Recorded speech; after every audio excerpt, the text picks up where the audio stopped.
Okay, a day in my life in Hungary. So magluluto ako ng nilagang pata. So ito yung mga rekadong gagamitin natin.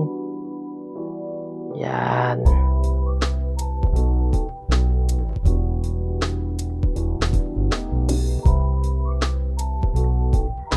So una, chinap-chap ko na ang repolyo.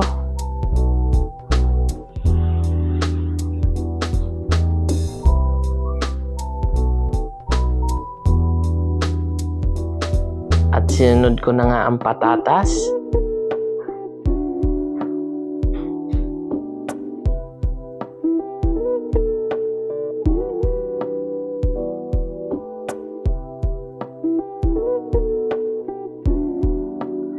At sibuyas.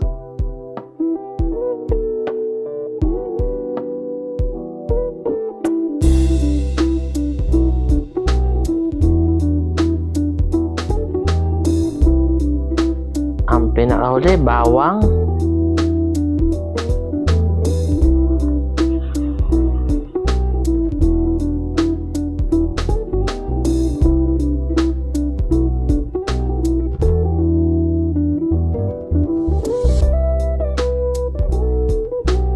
So, ito na. Tapos na. So, huwag natin kakalimutan maglinis.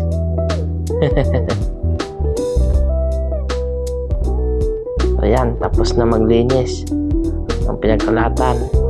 So ayan, chop-chop na yung mga rekado natin. So ayan, sasangkalan ko na ang pata. So nilagyan ko ng asin nung kumukulo na. At yan, tinanggalan ko ng mga burak-burak pagka kumukulo kasi pangit yan sa niluluto. So dagdag uli ako ng asin para sa maalat na timpla, paminta at paprika. At ang hindi mawawala, ang Knorr baboy.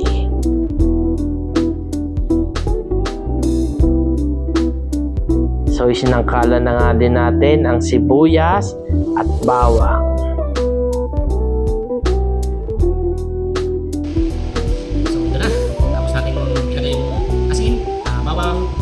Sibuyas, paprika, pepper.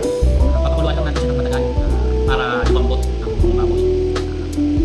Wala naman din natin natutunaw sa umama. So, ang sikreto para matunaw sa umama. Ito, tinitawa.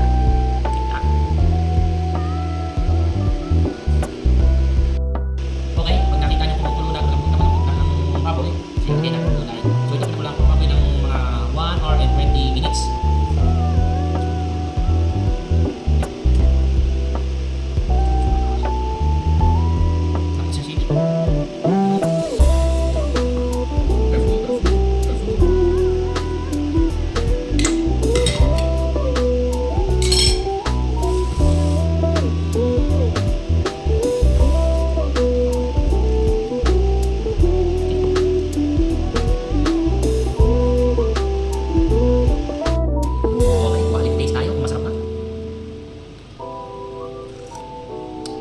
Suabe.